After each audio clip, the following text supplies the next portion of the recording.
Friends, భర్త మహాశయులకు విజ్ఞప్తి movie చూసారా? నేనైతే మూవీ లేట్గా చూసా. అందుకే మన ఛానల్లో లేట్గా రివ్యూ ఇస్తున్నా. ఈ మూవీ చూసిన తర్వాత నా ఒపీనియన్ చెప్పాలంటే ఇట్స్ ఎ గుడ్ ఫిల్మ్. అంటే చాలా ఇయర్స్ నుండి రవితేజ గారు ఫ్లాప్ మూవీస్ ని ఇస్తున్నారు.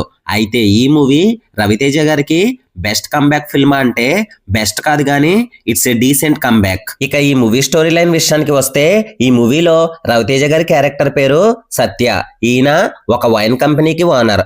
అయితే రవితేజకి బాలామణి అనే అమ్మాయితో మ్యారేజ్ అవుతుంది. రవితేజ గారు కంపెనీ వర్క్ మీద వేరే కంట్రీకి వెళ్తారు. అక్కడ ఇంకో అమ్మాయితో రవితేజకి పరిచయం ఏర్పడుతుంది. ఆ పరిచయం వల్ల తన లైఫ్ లో కొన్ని సిచ్యువేషన్స్ జరుగుతాయి. ఆ సిచ్యువేషన్స్ ఏంటి, అవి రవితేజ గారు ఎలా సాల్వ్ చేసుకున్నారు అనేదే ఈ మూవీ యొక్క స్టోరీ. ఫస్ట్ పాజిటివ్స్ విషయానికి వస్తే కామెడీ. ఈ మూవీలో కామెడీ చాలా బాగుంది. అంటే కొన్ని సీన్స్ లో కామెడీ ఫోర్స్డ్ గా ఉన్నా సరే కొన్ని సీన్స్ అయితే బాగా పండాయి.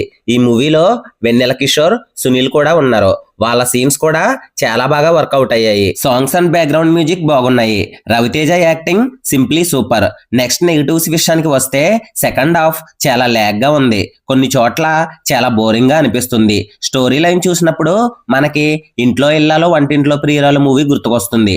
బట్ ఓవరాల్ గా మూవీ ఎలా ఉంది అంటే decent first half, boring second half. Ravi Teja గారి రీసెంట్ మూవీస్ తో కంపేర్ చేస్తే ఈ మూవీ చాలా చాలా బెటర్. ఈ మూవీని మనం ఫ్యామిలీతో చూడొచ్చా వద్దా అంటే అక్కడక్కడ ఎక్స్పోజింగ్ ఉంది. బట్ అది పక్కన పెడితే ఖచ్చితంగా ఈ మూవీని మనం ఫ్యామిలీతో చూడొచ్చు. ఫైనల్ గా ఈ మూవీకి నేను ఇచ్చే రేటింగ్ 2.75 out of 5.